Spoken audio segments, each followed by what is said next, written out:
Okay, well, here we go. Hi, everyone. Hey, welcome. Welcome, everyone. Let's see.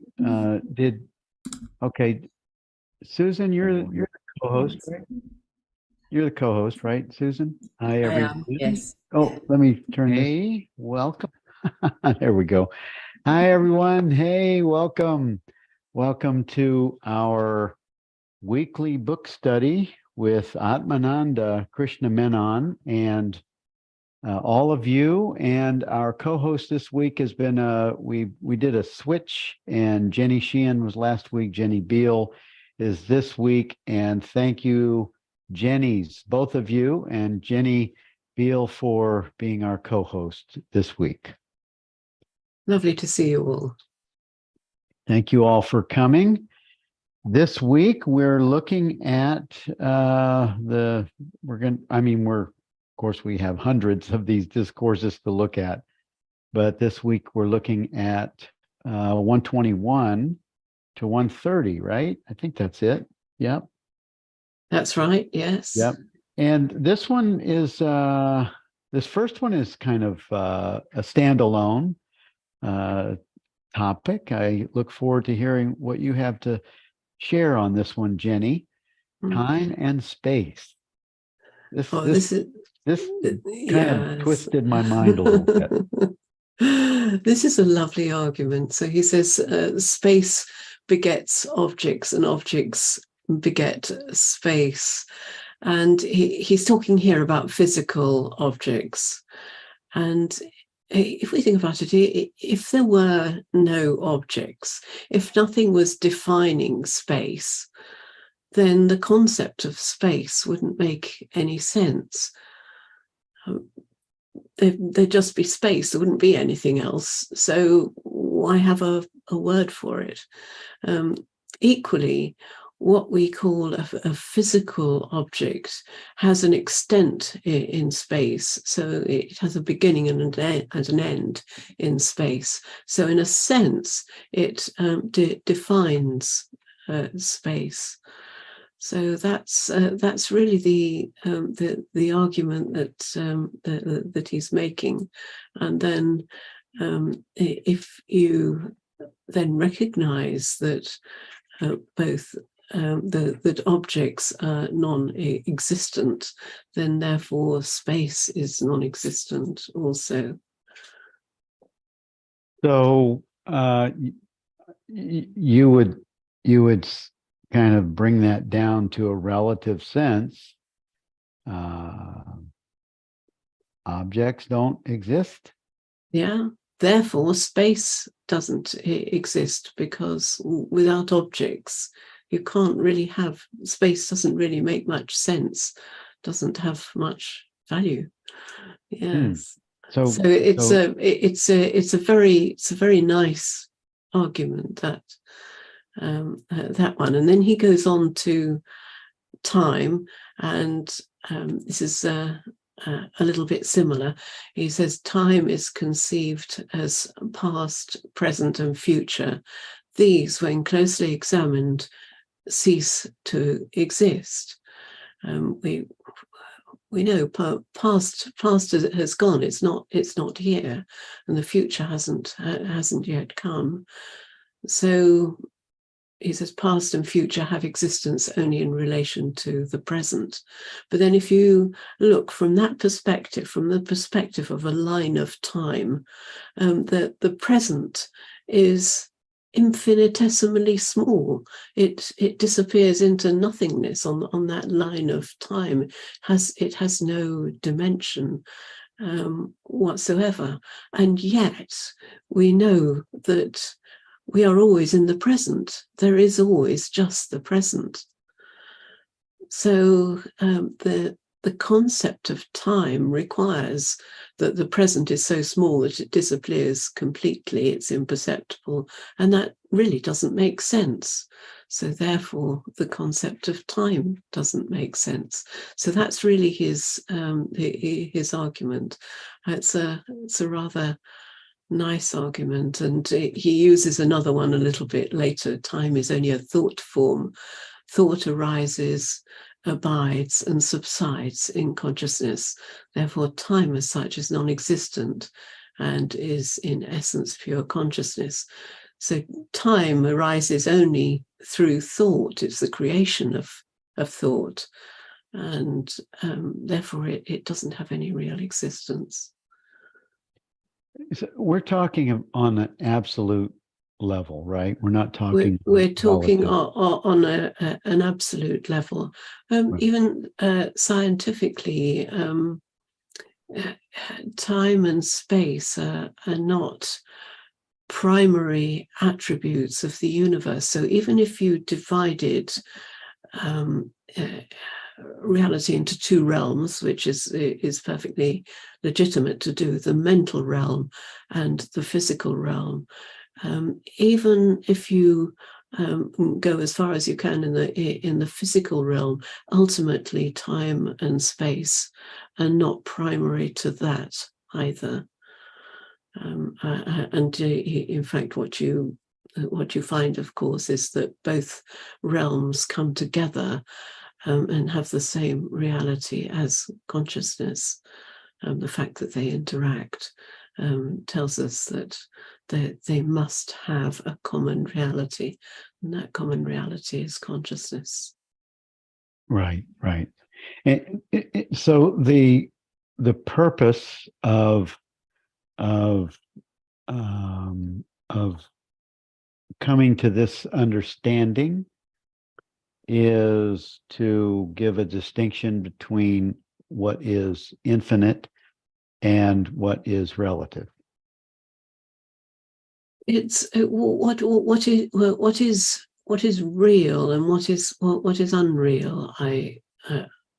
Is the way I would put it, particularly from an Advaita Vedanta perspective, because real and unreal are very important concepts in Advaita Vedanta. Right. So I can, if you connect with this idea that time is, I get that there's no past and there's no future and there's only present. And actually you could even say that now isn't true. Well, you can, yes, in a sense, you can say now is the only time there is. That there is only now, and there is always now. Right. Because now doesn't have a kind of starting point and an ending point, does it? So in a sense, now is universal. Right. Yeah. And the fact that objects don't exist gives us, in an absolute way, objects, the earth doesn't exist in the absolute, right? The earth doesn't, the earth as we understand it and see it in the normal way doesn't exist. There may be something out there which gives rise to our perception of earth, but if there is, it's nothing like the way we conceive of it. Right. So yeah, some of these words are really quite difficult. We come on later to a very nice passage where he explains about real and unreal, and describes the two types of unreality. One type of unreality is impossibility. He uses an example of the horns of a hare. We all know that hares don't have horns, so that's an impossibility. But he says that Advaita and Shankara were not talking about that kind of unreality. They were using the word unreal in a different way, which is to say that anything that is impermanent is therefore unreal. So in a sense, the world is impermanent. It comes and goes. So the thought of the world, our perceptions of the world come and go. But even if there's something out there which is giving rise to those perceptions, even that we know comes and goes because science tells us that. Mm-hmm. And these arguments are really made for the purpose of establishing that which is changeless, that which is Yes. Infinite. Yes, because that's what we are. Yeah. So that's really, it's not to give the mind like this bone to chew on, so it like tries to figure it out. It's really to establish the absolute truth of our own being. Yes, and when he talks about time not existing, this has quite practical consequences for us, because it's, if you think of how much time people spend talking about the past and talking about the future and fearing the future, and all of that is, well, it's a waste of time, one could also say. Oh, that's good. Yeah. Well, the reason I was mentioning something about the earth was because when I was trying to fit this first discourse, time and space, in my mind, I was thinking, okay, wait a minute.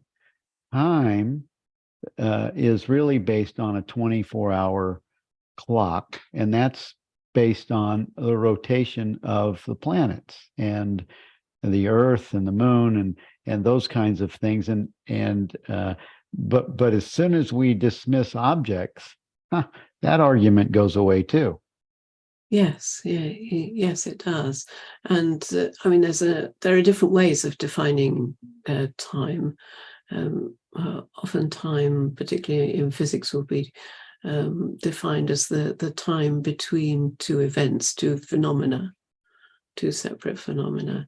But even then, those phenomena are going to be involving objects. And if the objects don't exist, then the time doesn't exist between them. Right, right. Cool. Amy Habel says, now is always. Yes, that's lovely. Yes, yes, right. Good. So if there's any comments or questions that would like to be made about this before we move on, please raise your hand and we'll entertain that while our time expert that isn't talking about time is available.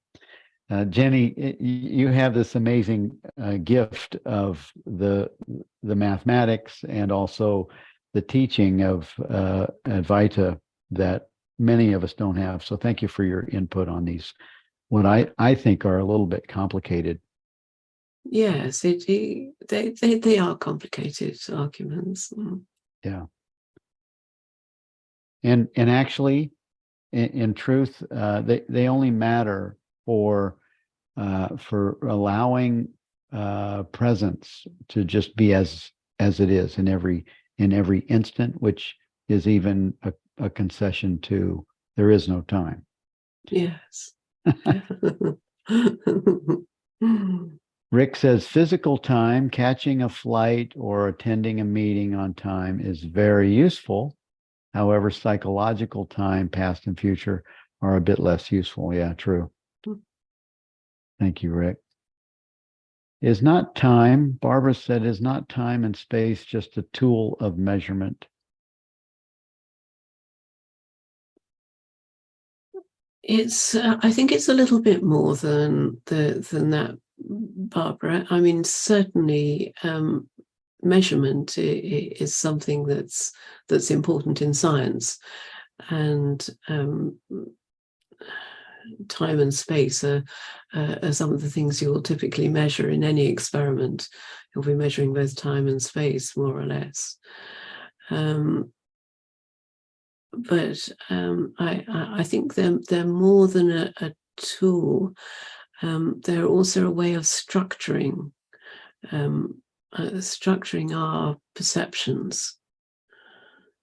So thoughts arise in time. We see a flow of thoughts, and in a way, those thoughts are creating time. And similarly, when we look out at the world, we divide the world into objects, and those objects are separated in space. That's essentially what an object is. It's something that is located at a particular place. So space it is like a container for objects, and time is like a container for our thoughts. Yeah, and it is I mean, I agree. This comment from Rick at 12:02. That interview that you did with Don Hoffman really helps to connect with our using this what he calls interface to as a filter that is he is saying that it's the filter that thinks it sees what it sees. It's given a label to something that's actually not there. Yes. Yeah. Yeah. So we'll move to 122 then. Yes. So I think some say Vedanta is not practical. Why? I think for most of us, what practical means is consistent with ordinary life in the world. And yes, for Vedanta, it's practical for exactly the reason that Atmananda gives. So when we understand Advaita, which is what the Vedanta teaches, we understand that the reality of everything is consciousness, and that there's no separation between apparent things. We don't have to be thinking all the time, who am I, or everything is one. That's not necessary, because once we understand it, then that understanding becomes inherent within us. It's there. It conditions the way we think. It conditions the way we behave, and the mind works on that basis. So we just go about our normal, practical lives. There's no negative impact from the understanding of Vedanta, the understanding of non-duality. But it also gives the tools that keep us or allow us to move away from our reliance on the senses, which aren't always true. Yes, it gives us some independence from our previous beliefs. Yeah, and also emotions, attachments, the things that are based on experiences that may be just a trauma or a belief that based on something that happened. That the tools of Vedanta give us another basis. Yes, so it is very practical. Yeah, very practical. Well, we just nipped that one in the bud. 123. Does some say they are able to grasp the truth intellectually, but are not able to feel it? Yes. And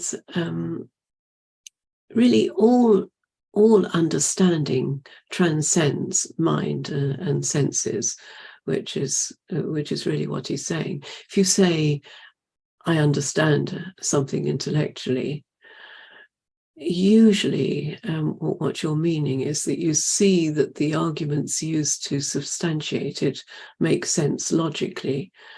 So you can't see why it wouldn't be true, but maybe your gut feeling tells you, no, don't think this is quite right. This doesn't feel quite right.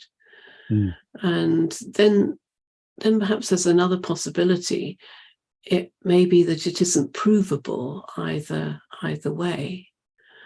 And if that's the case, then you can do experiments, living life in the new way, which is different from what you previously thought, based on a different possibility, in other words.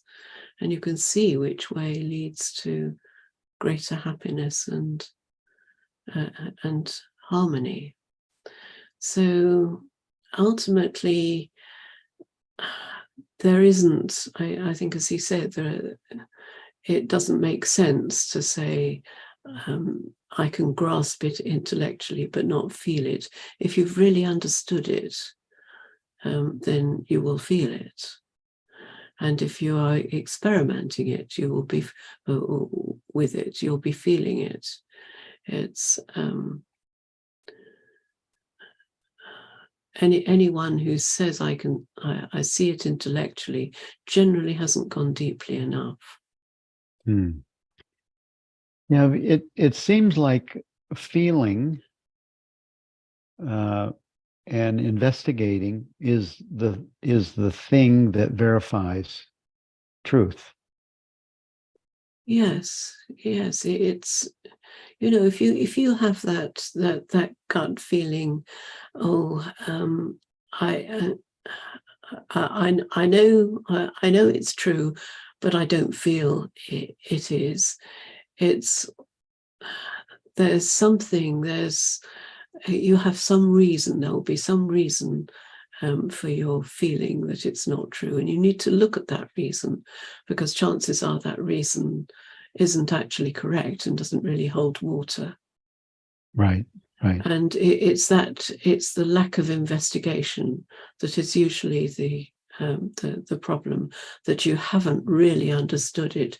You've only understood it intellectually if you have really looked at all the reasons for and against.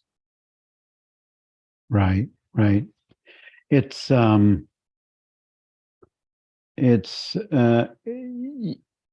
seems like the feeling is the impulse that's given from knowing, from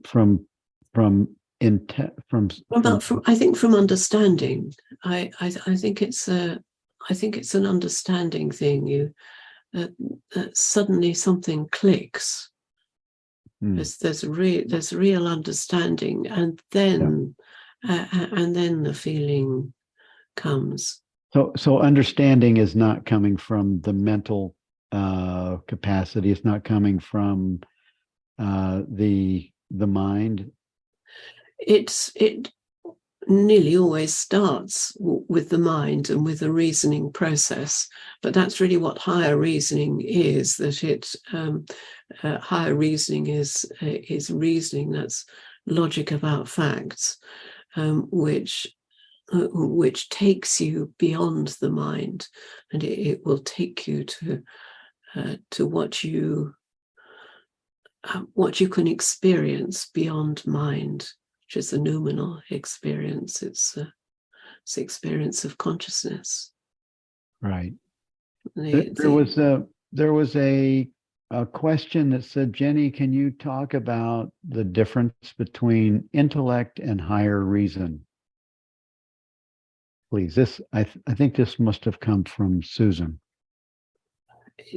Okay, so intellect is really our capacity for reason, whether it's higher or lower or anything else. It's the capacity of the the human body mind.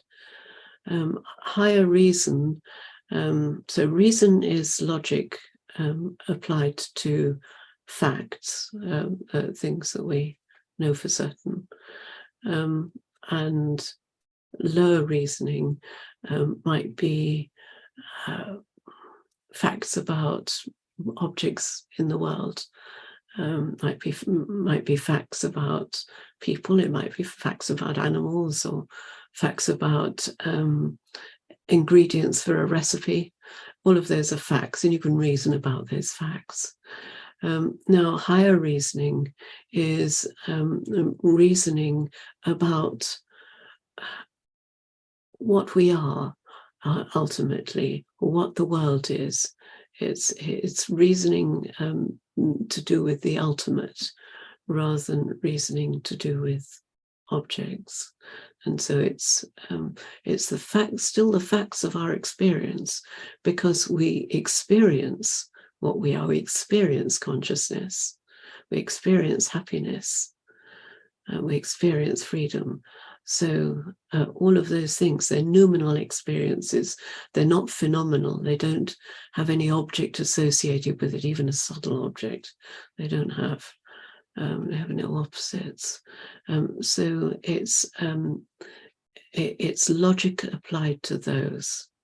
So just as an example, when someone says that they feel that consciousness comes and goes, and if you ask them, well, because it comes and goes in deep sleep, you ask them, well, you know, have you actually seen it coming and going when you've gone to sleep? Have you seen it arriving, or, you know, did you experience being born? And that it's that kind of questioning, that kind of reasoning is higher reasoning. So that's just one example. That's a good one. Thank you.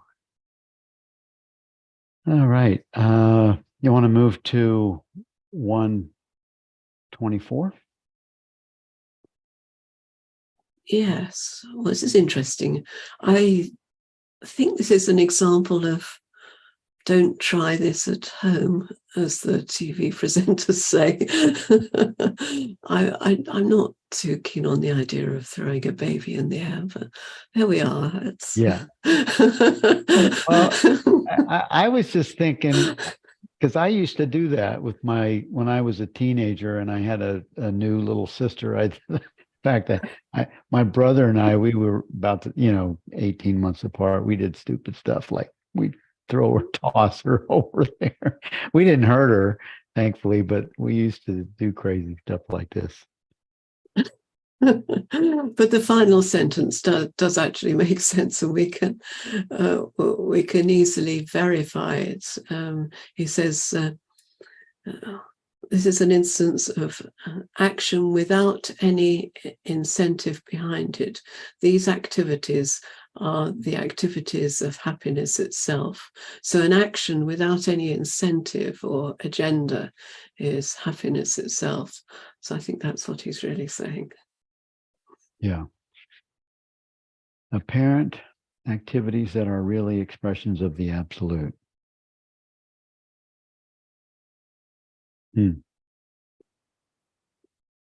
Yes. And the next one actually is, it's an example of a very similar point. And he talks about a picture exhibited for sale, and says that the shopkeeper wants to get them maximum money for it, and purchaser wants to get it for the minimum. So neither of them really enjoy it. But the stray onlooker or witness who does not want either to buy it or sell it really enjoys the picture, since he has no other motive. So also you'll be able to enjoy the world disinterestedly, only if you stand as the witness of it all. So again, if you have no agenda with an object or a situation, then you're free to enjoy it. I love that. Mm. I love that. It sort of it gives everyone the blank check of experience. You know what I mean? Yes. It just it totally came in for me when I read that. I thought, oh my God, this is amazing, because we can see these amazing experiences, or art, or beautiful sceneries, or just the experience of some event that's happening. And the ones who are the witness, they have a very powerful play in the activity. Yes, absolutely. I had the son of a friend of ours staying with us for a few days. He's very early 20s, and he was absolutely full of enthusiasm for everything. He was taking everything in. We were going for walks, and I was showing him things, and he was showing me things, and there was just this tremendous spontaneous enthusiasm with absolutely no agenda. And sometimes you take people for walks and they're thinking, oh, are we halfway yet? Oh, I'd love to have a cup of tea. And you could feel them thinking it, but he was completely different. He was totally in the moment, and it was lovely. Nice. Yeah. Yeah, that does sound really good. And the opposite of that, I want to read what Rick said here also at 1231. Only the witness, the impersonal one, enjoys the experiences. The witness is synonymous with real love. It has no opinions, no opposite, etc. Yeah. And Rana said, would the word disinterestedly also point to unattached? Oh yes, I think so. Yeah. Mm. Yeah. And I love what your example, Jenny, because the opposite of that is, yeah, are we there yet? What you said. Are we there yet? Or someone that's, I took one of my granddaughters to New York. Lisa wanted to show her around because she spent 10 years there, and she was going to give her the run of the subway system, and how to not be a target in New York.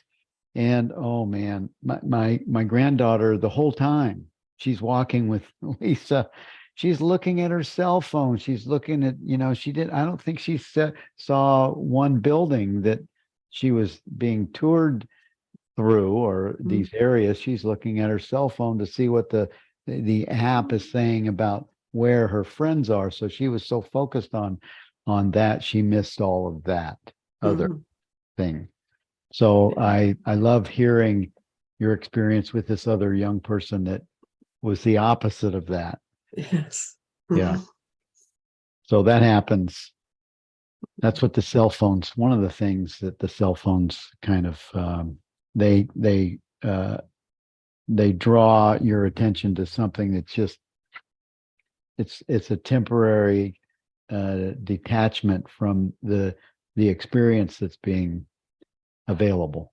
Yes. Yeah. Yes. Mm. So the 126, are we on 126? Yes, on Yeah. 1 to 26. Who takes the thought that he is consciousness or she is consciousness? Mm. So he says it's the ego that takes this thought, and it sort of seems first a little bit weird to say that the thought I am consciousness is egoic, but there is inherent separation in that statement. There's a subject and an object. But what he's saying here is that that thought itself is the dissolution of that separation. He says when there's ego takes this particular thought, and the ego gets transformed into pure consciousness. That's pretty interesting. Mm. Yeah, I like that statement. I thought it was super revealing. Yes. At first you go, oh, that's the ego. Mm. Maybe not. Mm. Yeah. Yeah, that was good. Mm. The next one, consciousness and activity. Yes, this is an interesting one, because consciousness is always your center in all your activities. That's an understanding, and it's not a fact to be remembered and thought about during our activities. And once we really understand that, then it becomes our default, and ignorance only re-arises through force of habit. So when he says before the activity you can take the vague thought, avoiding all details, I think what he's meaning there is that you just go into the silence of yourself between activities, and that silence is a fullness. It's not an emptiness. It's a fullness of potential rather than a fullness of details. And that potential is the potential that consciousness has available to manifest whatever it chooses to manifest. Hmm. Yeah, this is very revealing. It's that it seems like at first it is practiced because there's such a full attachment to uh, the phenomenal, or to the details, or to the conditioned experiences, and so somehow that is dissolved when there's a true interest in the understanding. Yes, and there's there's a misunderstanding sometimes when people read all the spiritual literature, they think, oh, I've got to always be thinking that I am pure consciousness, I'm not this body mind, I'm pure consciousness, and or asking the question, who am I, and it's that's not what it's about at all. It's only about understanding, and once there's understanding, there's no need to have all of those sorts of thoughts. Why would you need to? The only time you would need to is when you notice that you've fallen into ignorance, and then naturally, just that noticing is in itself a gap between activities. So you then go back to asking, what am I, or remembering that you're that you're pure consciousness, or reconnecting with what you really are. But the idea that you have to do all the things you do during the day,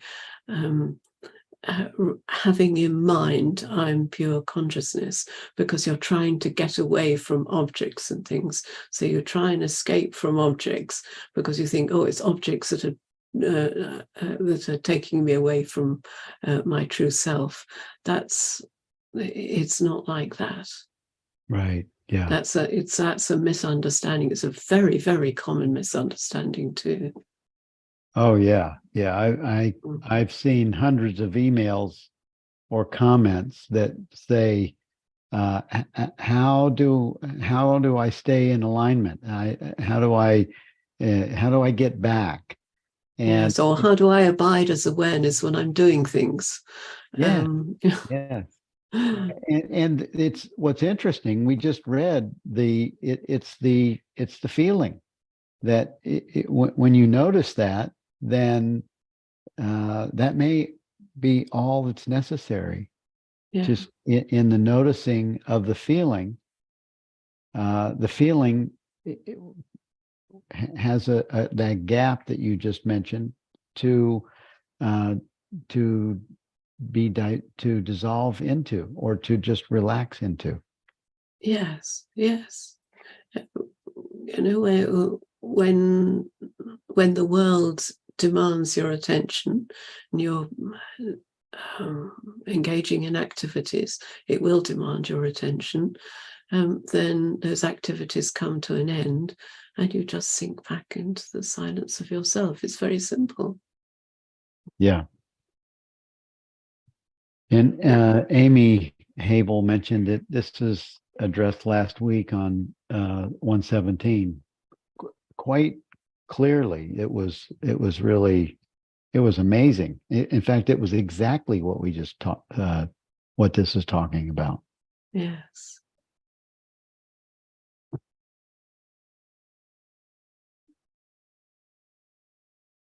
Shall we go to 128? Yeah. Work for work's sake.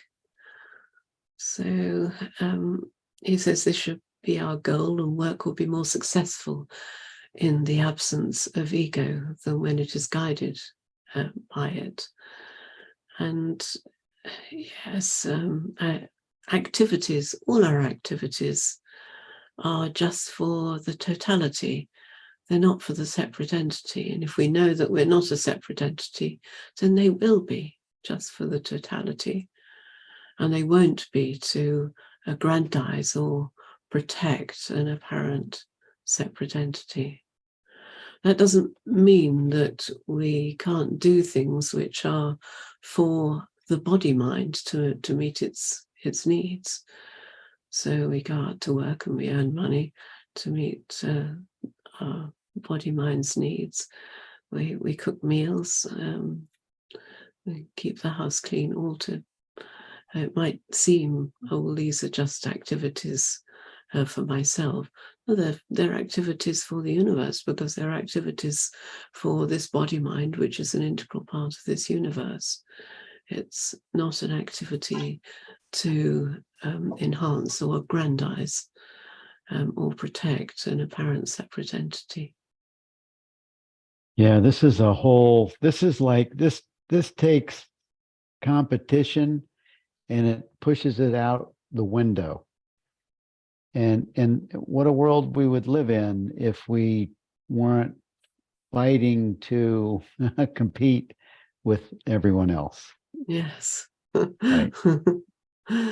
Yes, that's right. And it's I think we all know what it's like when we're working with a bunch of people, most of whom are working to aggrandize their ego or protect their ego, rather than for the joy of the work itself. Yeah. And it's so nice when you're working with people who are not in that situation. It's an absolute joy. Yeah. And it's a total flow. It has no, there's no, like it says, and like someone mentioned on the board, there's no agenda. Yes. There's no incentive Exactly. other than the attraction of peace and happiness and presence. Yes. And as I've said to you, Bill, that's why I love working with you and all the people in your organization, because it's just like that, and it's like that all the time, and that's really lovely. Yeah, it is. It's and I have to give credit to consciousness for that, because I have no clue how this all works, except that it has this divine flow when you don't try to manage it so dearly. That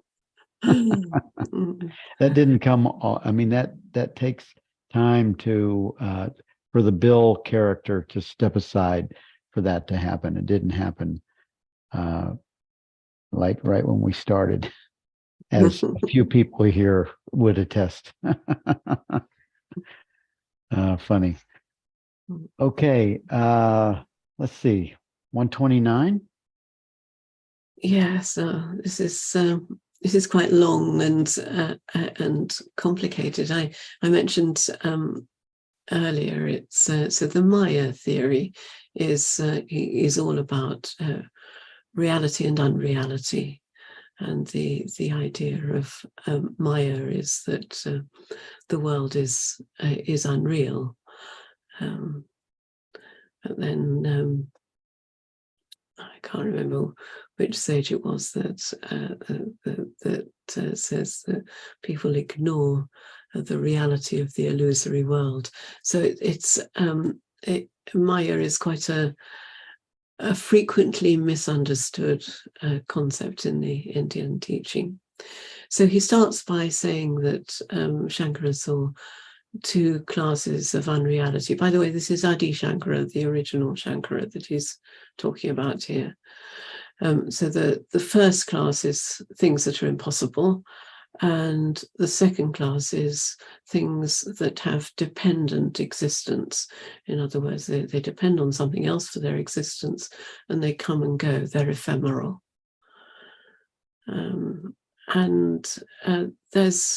It's similar to the quote from Parmenides that Francis uses: that which is never ceases to be, that which is not never comes into being. And there's something very similar in the Bhagavad Gita, chapter 2, verse 16. That which is not shall never be, that which is shall never cease to be. It's the same thing. So it's a particular meaning of unreal, which is important in Advaita Vedanta. That for something to be real, it must be always existing. And it's interesting because that's Adi Shankara had 4 prerequisites for understanding Advaita, and the very first of those was the ability to discriminate between the real and the unreal. Okay. So until you could discriminate between those two, then there was not much hope of you understanding Advaita. That's the idea. Right. Yeah. It says it gives a reference for distinction to what is permanent or what is infinite, and what is phenomenal. Just what you just said. Yes, anything that's phenomenal comes and goes. It has a beginning, it has an end. Otherwise, it's not a phenomenon. Right. Yeah. And so this is how one verifies this experience as presence. Yes. There's no objective qualities. It has no objective quality. It has no quality of impermanence. It's permanent. It's always existing. It's always the same, and it doesn't change. Yeah. Yeah. Amy, okay, so there's a couple of questions, and Amy Habel said, and this is also one of my favorite quotes from the course. Jenny's quote is exactly why I tend to call ACIM a Christian Vedantic text. Nothing real can be threatened. Nothing unreal exists. Herein lies the peace of God. Yes. Yeah. Rupert, you should have seen Rupert's face the first time I read that to him. He was a little stunned, kind of like he was surprised. The context of that statement is so pure. Yes, yeah. Yeah, it's really good. Yes, it's absolutely perfect. Yeah. Mm. And Andrew said, how is Maya similar to Bernard Kastrup's conclusion that the physical is not real? Now, that's an interesting question. So, Bernardo Kastrup is an idealist, and he believes that everything is mind. And from the point of view, as Atmananda points out here, Atmananda is saying that from the point of view of the subject, I, all we know of a world is mind. And that's actually obvious to all of us, really, if we think about it. We don't know anything of a world other than mind. And Atmananda goes on to say, but students at a lower levels are going to insist that what they are perceiving is actually out there. So Bernardo says, no, it's not out there. It really is all mind. There is nothing other than mind. In fact, the situation is a bit more nuanced than that. We can know that we can't know that there isn't some kind of world out there which is giving rise to our perceptions, but we can know that if there is such a thing, it's nothing like what we actually perceive as being the world. So that's the dashboard that Bernardo talks about. We know it's not what we see on the dashboard, that doesn't exist. There's nothing out there that is the dashboard. But that's not to say that there isn't something out there which is giving rise to what is appearing in the dashboard, and that's realism. So Bernardo is actually on the cusp of the coming together of realism and idealism. He's on the idealist side, whereas Donald Hoffman's on the realist side.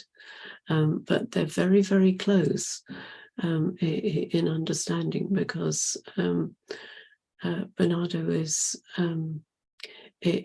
still saying, well, there's something else that's out there, which is still mind, but it's a completely different kind of mind, which is absolutely nothing like our mind.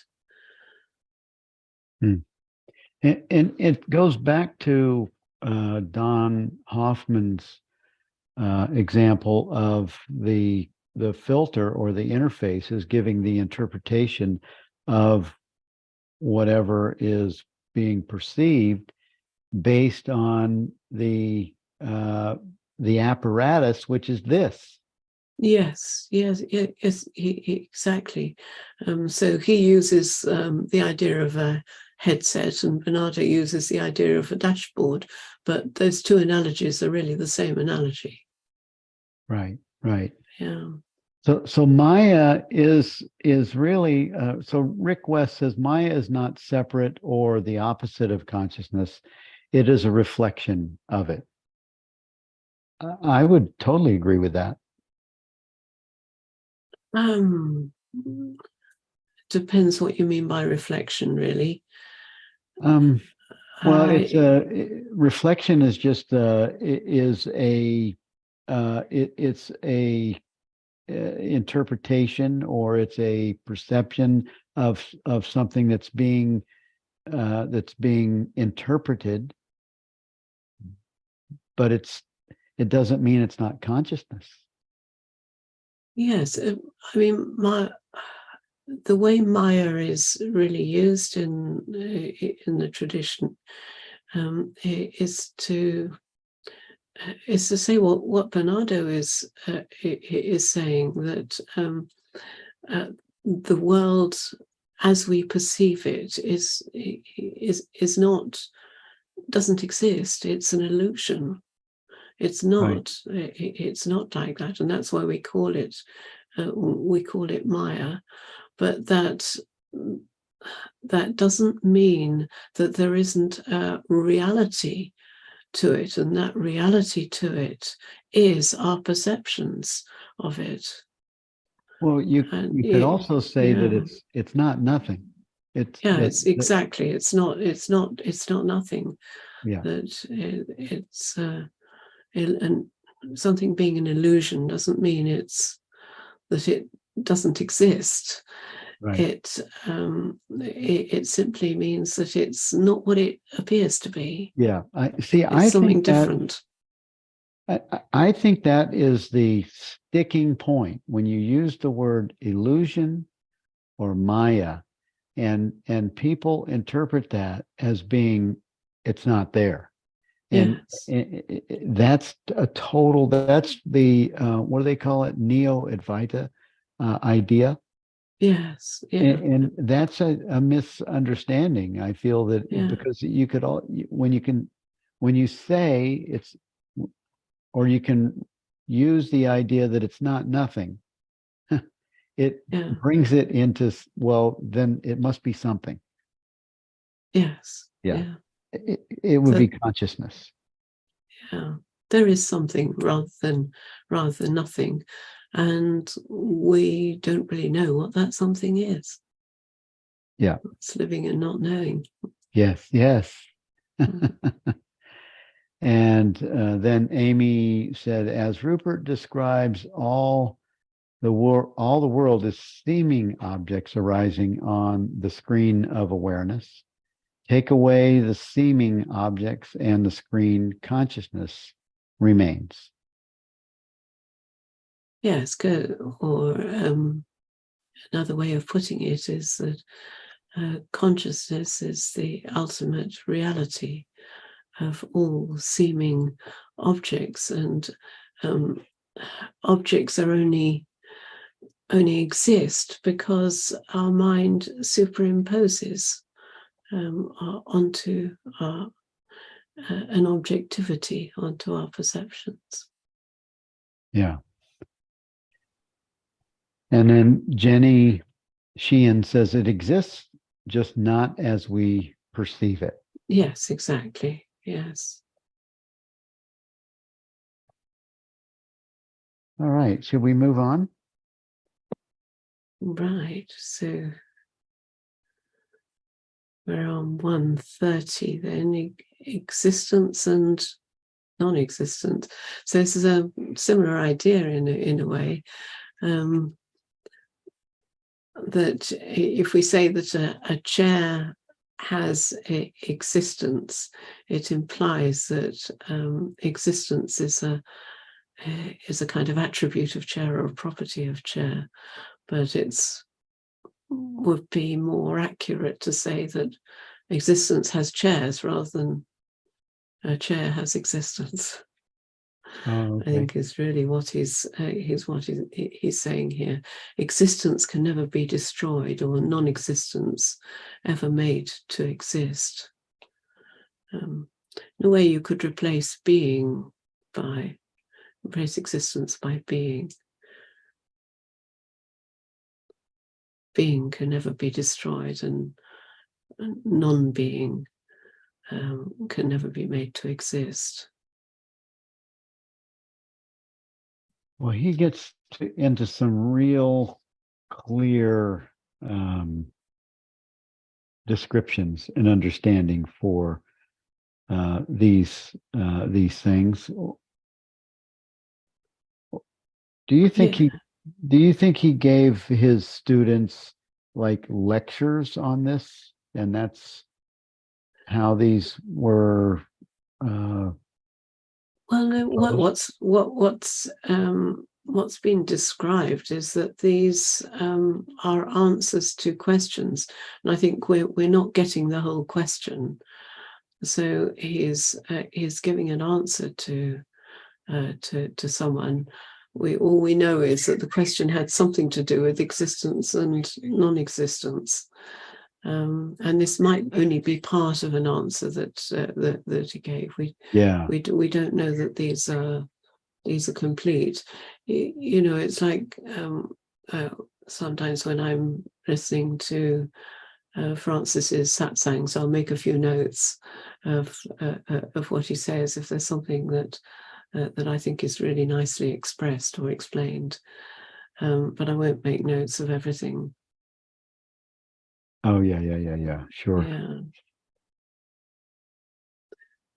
Well, we have, that's the last discourse. Is there anything we want to look at from these discourses, or are there any comments or questions from anyone here that would like to raise their hand?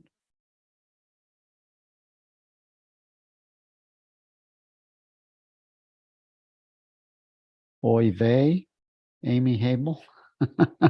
Right. I know. Your mind just goes, time out or whatever. It's like, that's why I said, wow, it would be interesting to hear him give these talks and hear the arguments that are offered. Yes. Yeah. Lindsay wanted to Hi, Lindsay. say something. Hi, Hey. Lindsay. Hi, Bill. Hi, Jenny. Can you hear me? Yes, we can. I have just an observation to make, and I just want to know if I'm on the right track. Earlier, and I don't know the number of the verse, so to speak. It said always investigate after an activity, and work yourself back to noticing that and seeing the truth that it was the I principle, so you do some investigation after an activity. And then today's verse stressed not doing anything during the activity. I think that's what the bottom line is, but instead going to that silence of beforehand, before an activity starts, and take your place sort of as consciousness there. Am I right on that? So it's like before you are silent and just kind of, remember what you are, let the activity happen sort of organically. And then afterwards, if you have a kind of a question about what was that really, and then work your way back to kind of down the river or whatever they say, down the flow or whatever, to the I principle. Is that right, Jenny? Yes. You don't need to make it into a practice, really. It's as long as you are not feeling yourself to be a separate entity which is doing this activity. That's really the trap, that whenever there's an activity going on, you feel, I am doing this. So I am walking, or I am making dinner, or I am laying the table. If you just see the activity as something which is happening. It's happening in the world. It's being undertaken by a body-mind. But that body-mind is not what I am. I am the whole world in which all activities are taking place right now. So yes, before an activity, it's good to remember what you are. Just it's natural. It's natural to sink into the silence of yourself before an activity, and you are in that silence. There is a remembering. It's not a remembering as a thought, but it's just it's a being with what you are. It's a being knowingly what you are, and that's absolutely fine. And then after an activity, if you find that you're claiming it or grasping onto it, then going back to your understanding, no, there's no There's no separate doer of this activity. All there is at all is the I principle. There's nothing other than the universal I principle, which is responsible for all activities. Could it be phrased as reflecting on an activity afterwards? Or just like, for instance, I've been recently really trying to go a lot deeper with do I feel lines separating my body from the world, and going into that investigation of, am I one with the world, or do I feel that there's a line in between? So those are all little investigations, but I don't really feel like I'm doing them. I just feel like I'm reflecting on it, or thinking. Yes. Again, not I'm reflecting on it, but there's a reflection. Like, let's do a little experiment. Yes, but experiments are always in the now. It's not reflecting on a past activity. There's not often a reason to do that.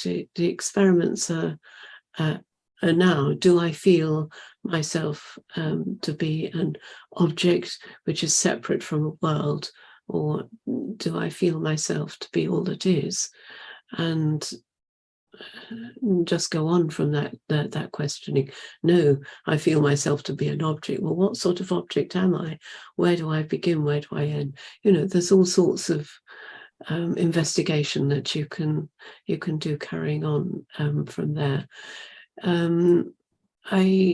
Sometimes, if you reflect on an activity that you've done, did I do that right? Could I have done that better? That can be, not always, but it can be a bit egoic. See. All right, well, great. Thank you for that answer. That helps clarify that for me, because I noticed earlier it said, think about it afterwards, and then today was before, and I'm like, well, wait a minute, so, but I think the bottom line is doing an activity and not being there with, just doing it naturally, I should say, being one with it.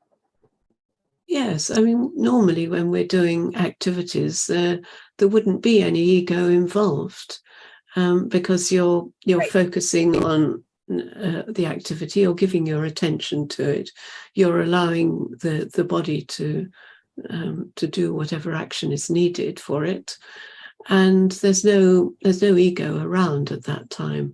The danger point is in between activities, when ego can rise again. So that's why that in between time is quite important, and it relates also to the gap between thoughts and the gap between perceptions, because those are very important in Advaita Vedanta, and they're important for anyone studying non-duality, because that's where you are naturally in union with what you truly are.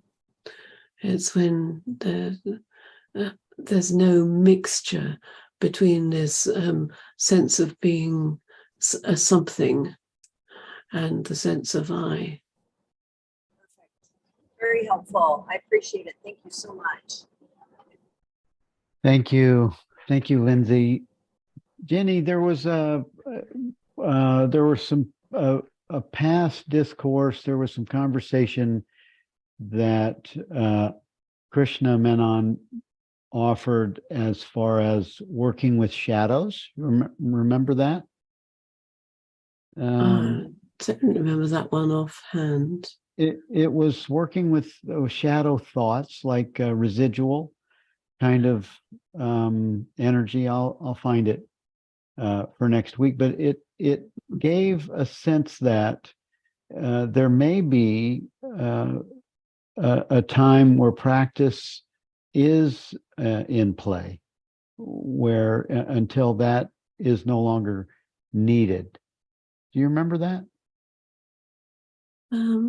He doesn't normally tend to refer to practice very much, but it may be that in certain circumstances he's suggesting that, but I don't remember that particular one. Certainly direct path teachers normally don't recommend practice in the sense of doing anything repetitive. Right. And Yeah, I know that. in anything in a repetitive way at all. Yeah. I'm But going to go back and find that, because I'm sure that he said something about shadows, and then almost saying that that it's a temporary thing. I'm pretty sure it was him, but we'll come back and look at it next week. And if I can find it, maybe I'm just making it up, but it seems like I remember almost the side, the side or and location on the page that I saw that, because it surprised me. It was in the last 6 weeks. I'll go back and find it. Oh, wait a minute. What is this, Paul? That this name, which is always a synonym of the ultimate truth, helps him counter. Oh, I don't know what that is. Oh, I see. Yes, he's referring. He's talking about shadows to counteract the old samskaras of the jiva, which Yes. so samskaras are habits. So habits of an apparent separate self, which occasionally raise their shadows to drag him into the basic error. But when he understands that all names point to the absolute, he gets established in the Atma. Thank you, Paul. That sounds like the sort of thing you were you were talking about. So old habits. Absolutely, old habits will drag you back into ignorance. So the old samskaras of the jiva is just habits which drag you to ignorance. Right. And at that moment, when you perceive you have fallen into ignorance, then at that moment, then just your realizing that you've fallen into ignorance does the trick, because you can't realize that unless you have come back to what you truly are.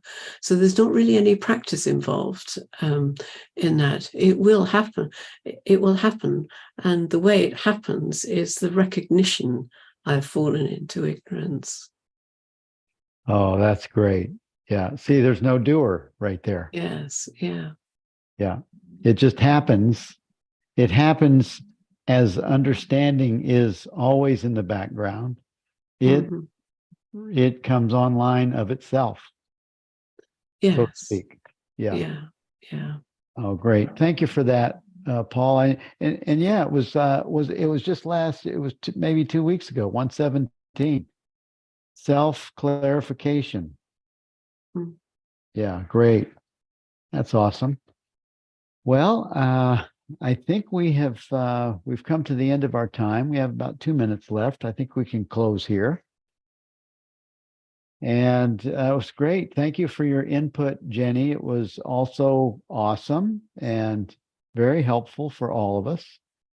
And thank you all for coming. This is a great reading, and definitely a little complicated here and there.